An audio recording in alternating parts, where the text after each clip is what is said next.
So one of the first videos that I ever saw that Ivan made and that caught my attention, and I actually reached out to him right after seeing it, was a video about an experience he had with his son flying his drone in Rockford Park over in the Greenville area. Is that where that's called? Or is that Highlands? That's the Highland area. The Highlands. So we're going to show you a little clip from that video, and then we're going to talk about what happened after that. So here's that. Earlier today, I decided to take my son, spend some time with my son, and we're just away from everybody. And then what happens is this guy comes over, walks over to me. You don't belong here. Go back to your neighborhood, go back to where you're from, and leave this place. And I had to tell my son, as a 40-year-old African-American man, your number one job is to come home. How crazy is it in a world that we live in that our number one agenda is just to make it home? Of being a black guy, a black woman, just make it home. It's a lot of people that did not make it home.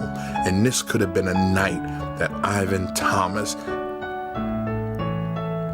couldn't have made it home. Tell me a little bit about what happened after that. Well, one thing, this was a very rough time for me, experiencing something like this on that level. I had my son with me, as you said earlier, and I remember my son said to me, "Dad, are you okay?" Because he never seen me upset. A lot of people never see me upset. Yeah. And he was like, "Dad, are you okay?" And the biggest thing is how do I hold my composure? How do I be truthful? And how do I tell my son, this is not all right? But most of all, how do I tell my son, everyone doesn't think like this, right? So after a conversation and me just being honest, it's like, no, I'm not okay, because this happened. What happened was, it was two friends playing soccer, which happened to be white, and they came running over to me, and they was like, "Bro, are you okay?" And I was like, "Yeah, I think I'm all right." And they were just like, "Yo, it's gonna be all right. Don't worry about it." And they were real accommodating. My friend Chris, my friends came over there. They saw me FaceTime live. They came, but most of all, what happened was that turned everything around was the outcome. And the outcome, what I've learned as a filmmaker is to take something and to make it and put a spin on it that's positive. So in my head, while I'm filming the video, I'm like, how do I do this? Because it was real life stuff. Like, growing up black, getting pulled over, anything can happen. You really might not make it home. And while I was saying that, because that was totally unrehearsed, it was like, oh shoot, if these cops were like other police officers, maybe I really wouldn't have made it home. Like, what would have happened? But what happened was, I told everyone, like, this is not okay. Meet me at Rockford Park, the same park. And what we're going to do is we're going to let people know that this is not okay. So regardless of color, regardless of race, regardless of religion, regardless of sexuality, meet me at Rockford Park, and I called it We Are Love, because that's how I see Delaware. Delaware is a place, Wilmington is a place, Dover is a place, Newark is a place of love. We have so many people in this beautiful state that really care. They really care. But what I found out is they don't know how to say I care. They don't know how to cross the line of saying, brother, are you hurting? Or brother, are you okay? And so over 200 people showed up. Wow. Then, I put the call out 4 days later, right? That's a lot of people. Yeah. Chief of police showed up. Everyone that was running for a political office showed up. And they even made it like this is not about politics. They showed up. They didn't have any shirts on. They was like, yo, we support the movement. Mm-hmm.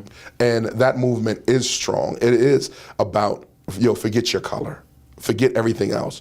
We're love. And that's why I'm so happy to do this with you, so people can see the diversity and say, yo, maybe I need to go try something different. Maybe I need to go hang out with someone that doesn't look like me. So tell me about the people who approached you and said that. What happened after the fact? Oh my gosh, look, so we're out there, right? Over 200 people, we're in a circle, we're in this big circle, then someone says, put the drone in the air. Fly the drone, take a picture with the drone. So we put the drone in the air and I leave it, because at the end of the picture, everyone was just like, hey, you know, Ivan, hey, you know, love you, brother, love you, brother. And then next thing I know, the couple comes up to me and they were like, I'm sorry. And wow. We hugged, we just took pictures with each other. They just said, I'm sorry. Was there any conversation? Sorry. It was like, I didn't mean for it to come out like that. I didn't mean for it to happen like that. And what that also showed me is sometimes, and I don't want to pinpoint them like animals. I'm not going to say that. I don't want to do that. What I want to say is sometimes people, we get so angry at a situation that we don't know how to tell people, hey, this is bothering me. And it might be against someone's culture, it might be against someone's, you know, background, but they don't know how to say it, and then someone takes it wrong. But regardless, the fact of the matter is that they came, they enjoyed, and they was like, brother, I'm sorry. And I will always admire them for that. And everyone that showed up and supported me through this whole ordeal. Yeah, I know that I didn't know that end of the story. I didn't know that ended up happening. Yeah. But that's a good story, you know. And I guess it's also just good evidence that, you know, when something happens to you, it's important sometimes to share it, you know, and it gets a big response and people come together. Yeah, because it's really crazy. It's really beautiful when people that don't look like me come up to support me, or when people don't look like you, they come and support you. It shows that where we are, regardless of this political climate, where we are as humans, and you know, that's what I love about us. I also got to say that Rockford Park is a beautiful park. It's beautiful. It's a really nice place. Yeah. So, thanks for telling us that story, and you know, we'll keep finding more like that. I'm sure you've got about 100 good stories. Like I got thousands, man. I got thousands. So I mean, the reality is that we live together here. We're going to keep living together, and the important thing is that we got to learn to live together. Right. You know what I mean? Like if we're having trouble living together, we gotta fight through that. And like stuff like what you did is exactly the type of moves that people need to make. So, I totally agree. So thank you for that. No worries. Make sure you like, comment, and subscribe. And if you have any positive stories that Zach and myself need to talk about, be sure to submit it at stories.wilmington.love.